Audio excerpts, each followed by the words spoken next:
Guys, thanks for joining. Today is April 14th, so this is the whiteboard breakdown. For today, the equipment that you'll need is a dumbbell or kettlebell, or if you have a pair of a dumbbell or kettlebell, and we also have a barbell option. So as we go through our warm-up, our first section is going to be our strength. So we're either going to be doing, if you have a barbell, we're doing our bench, our 6th week and final week of our bench cycle, or we're rocking out our push-ups. So we're gonna be getting a lot of that upper body, shoulders, and our core fired up to get into our bench or our push-ups. So first portion, we have 25 jumping jacks and seal jacks. So as you gotta watch out for things in the garage here, we have 25 jumping jacks right into 25 seal jacks. Just trying to open up our chest, and then as we go overhead, trying to tap the hands together if we can, just to get full range of motion. Then we have pass-throughs. So pass-throughs, we can get a broom, we can get a t-shirt, anything to be able to get all the way through. This one's a little tight for me, so I may have to do one arm at a time to go around. We're gonna do 10 pass-throughs total. So if it's a t-shirt or if we don't have anything at all, you can always just do big rotations back and big rotations forward. We have 10 scapular push-ups.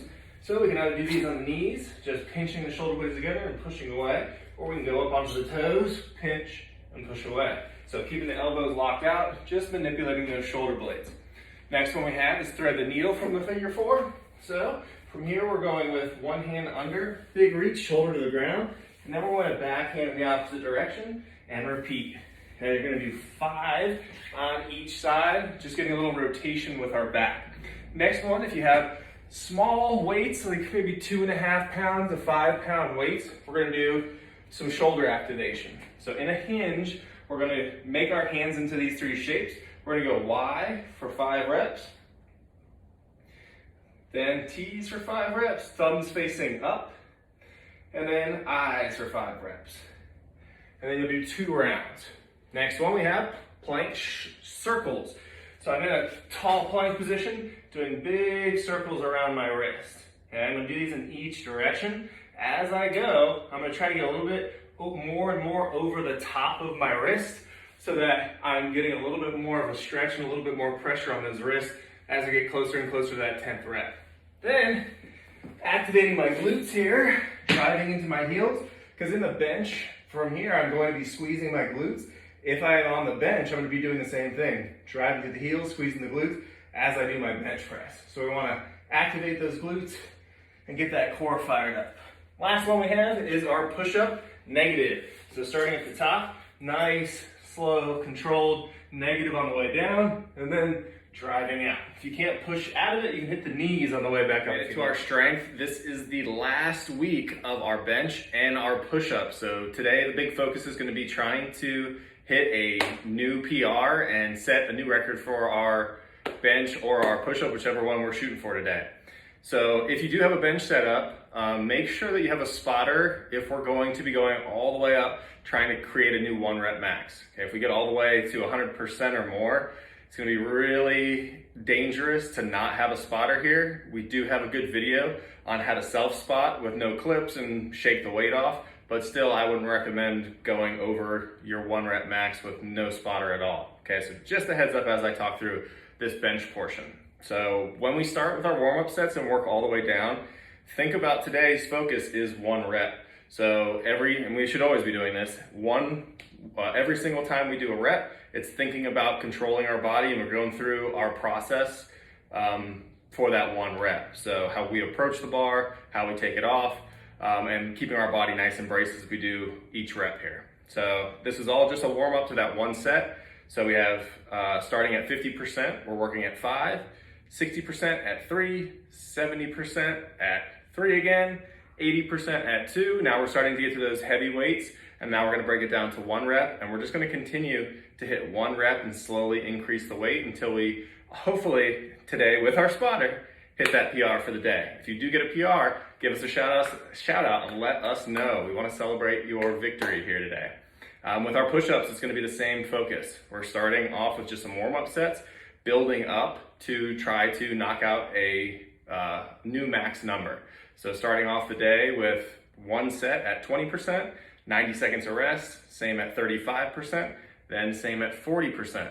We're taking a 2-minute rest, really getting ready for one big shot at a PR. Okay, so from that first number that we had over 4 weeks ago, this is what we're trying to beat. So we'll take this one big attempt here, try to get that big PR, take a 2-minute rest. Most likely on the second one, you won't hit a PR, but we're gonna do another max set on that second round as well. Again, just like the bench, if you hit a PR, let us know, guys, we wanna hear about it. All right, good luck. All right, guys. So for our Metcon for today, this one is very similar to the open workout 17.2. So you may recognize the exercise breakdown here. So we have a 12-minute AMRAP of 50 feet of walking lunges with a weight, so it's weighted, 16 toes to bar or another version of our gymnastics, and then 8 power cleans. Okay, so with those 3 movements, your options here with our 50-foot walking lunge, if you have a barbell, you're going to be doing that in the front rack position, and if we have the space, you're going to be walking it. Okay, if we don't have the space, you're just going to be doing a step back lunge, and then shoot for 10 per side, 20 total. If we have 2 bells, we're going to have 1 kettlebell or dumbbell on the right and another on the left. Same thing like our front rack for our barbell. If we only have 1, we can either do 1 single side, or we can go right down the middle and just hold that weight right at our chest. For our gymnastics, we have our 16 toes to bar. If we don't have a rig, we can do V-ups. So remember our V-ups.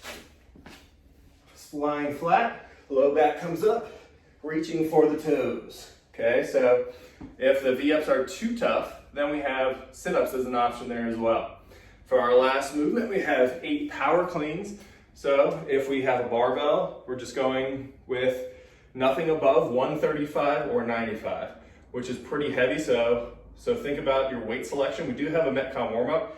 I'll go back through and kind of talk about how we'll load that, but nothing heavier than 135 to 95. If we have 2 dumbbells or kettlebells, we're just going to clean both up. So if I had one on the other side, and then right back to the ground. Same thing, obviously what I just did with the single arm, but I'll do 4 on each side. If the weight is light, like this one's a 35 pound for me, I would most likely either double the reps or maybe do 10 to 12 reps doing 6 on each side. Just because it's a little light, it'd be a little easy for me to fly through. So thinking about the Metcon, we're gonna do a quick Metcon warm up. So we have 3 rounds of those 3 different exercises, increasing the intensity each round. So for our first one, we're gonna do 10 lunges. So this is just body weight, just getting used to the lunge. If you're walking in the workout, we're gonna walk here. If not, you're just doing step backs. We're doing 4 V-ups. So everyone's doing V-ups for this one.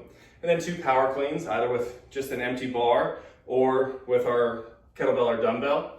Second round, now we're gonna use some weight. So if we're doing lunges and we have 2 dumbbells, just use 1 here. We're gonna do either our walking or step back for 5 on each leg. The V-ups can turn into, so if we're on the rig, we can turn those into knees to waist and then start our kip here. If we don't have the rig set up, we can just repeat V-ups. And then with the power cleans, we're gonna start to add weight there. So if we had our 2 dumbbells and we did the 1 on the first one, this time add that second one. Power cleans with a barbell, we're gonna start to add weight. So for our 3rd round, we'll actually be close or right at our working weight for the Metcon. So last round is pretty much just a run through what you're gonna be doing in the Metcon. So our lunges will be at the weight that we're gonna use for the Metcon. And then if we're doing toes to bar, that's where we're gonna rock those out, and power cleans should be right around where that weight is for our power cleans, okay?